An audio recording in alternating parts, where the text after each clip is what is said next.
Stop blaming your past, your pain, your surroundings, or the people who walked away, and decide once and for all that everything you need is already inside you. And though life may not be fair, your rise will be earned, not handed to you. Because true power is never gifted. It is taken claim by those who are willing to sacrifice ease for evolution, silence for strength, and excuses for execution.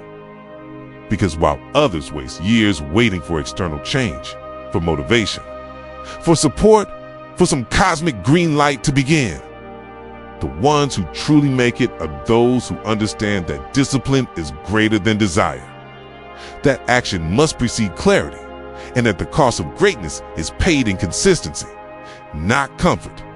And if you're tired of starting over, tired of being stuck, tired of seeing others live the life you dream about, then maybe it's time you realized that no one is coming to save you, not your parents, not your friends, not the government, not some motivational speaker. You are the hero of your own story.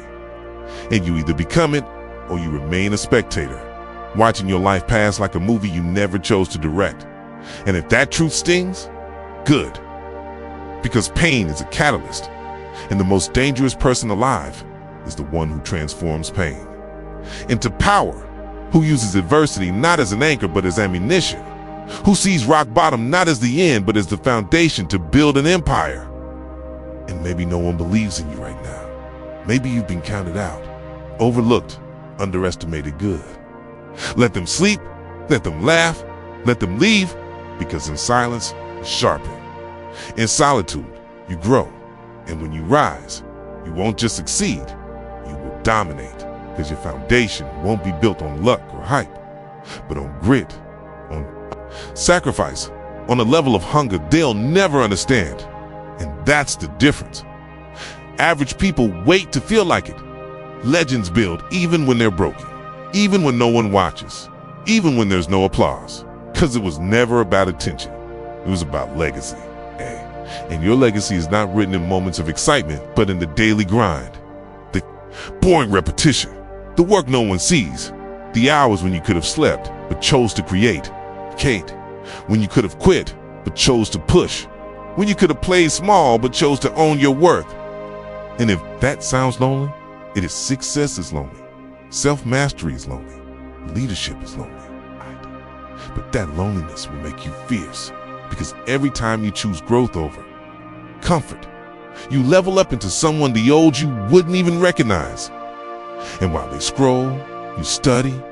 While they complain, you build. While they party, you plan.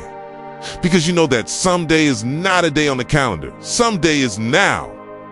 And the ones who act on now are the ones who lead later. And no, it won't be easy if it were. Everyone would do it. But most people want the rewards without. The work, the spotlight without the scars. But not you, not anymore. Because deep down, you know the truth. Discipline is freedom. And if you can master yourself, you can master anything: your health, your habits, your finances, your relationships, your future. And yes, you will fail along the way.